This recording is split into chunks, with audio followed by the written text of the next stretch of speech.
Okay, hi everyone. This is the last section in chapter 5. Woohoo! Section 5.10. We're going to be solving problems involving indirect measurement. So here's our definition of indirect measurement, so you know what that is.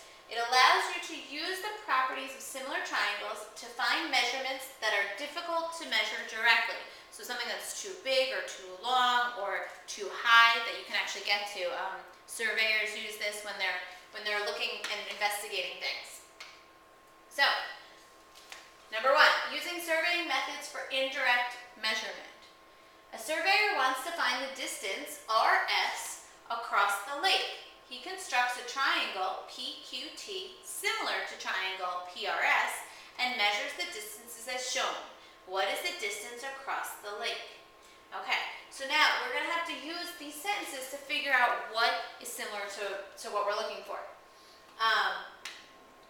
R to P, so if we look here, R to P, we're going from this middle letter backwards. So R to P must be similar to Q to P as well.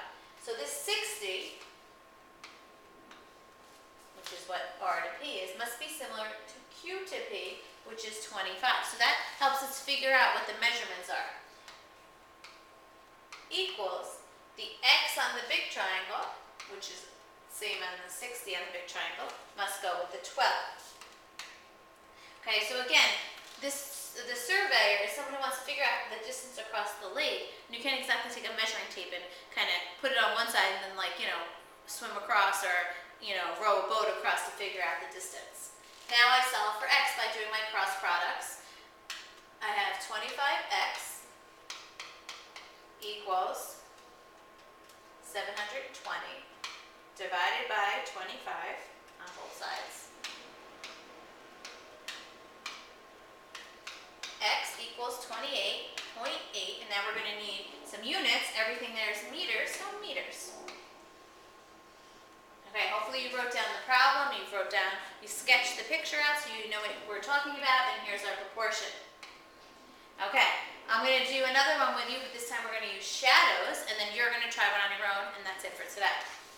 Suppose John Hancock Center in Chicago, Illinois casts a 257.5-foot shadow.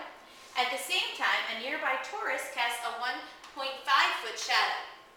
If the tourist is 6 feet tall, how tall is the John Hancock Center?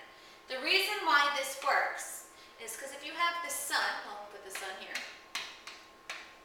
the shadows, if you say that it's happening at the same time, the shadow would make a similar triangle. So here's my similar triangle. There's the height of the building. This is the distance that the angle of the sun, and here's the shadow. So here, this would have the same angle that the sun is having along the person, so that we create similar triangles because the person is standing upright. So this is a 90-degree angle, 90 degree with the building, and then we have the same angle here from the sun. So that's why it creates similar triangles. So let's fill in our measurements that they gave us here. We know that the building is 257.5 feet tall. So 257.5 feet tall is this measurement. A nearby tourist has a 1.5-foot shadow. So here's their shadow, 1.5 feet. Did I just do that wrong? Yes, I did. The shadow is 257. Put this down here, 257.5 feet. So those are the two shadows. And the tourist is 6 feet tall. Tourist. And we want to know this is our X. So how high is. So we can make a proportion. We know that the 6 feet of the person is supposed to go with the height of the building, which we don't know.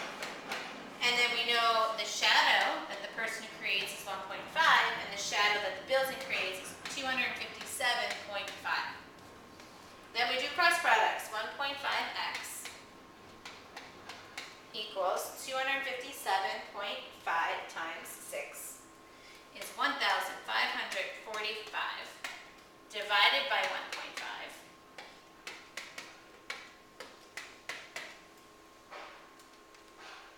We get 1,030 feet.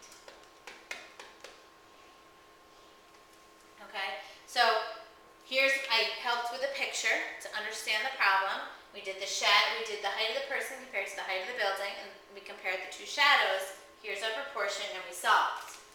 Okay, you're going to have a similar one here. This is the third problem we're doing. Please copy it down. Again, it's dealing with shadows. If it helps you draw a picture, set up a proportion, and solve. That's it. Have a good night.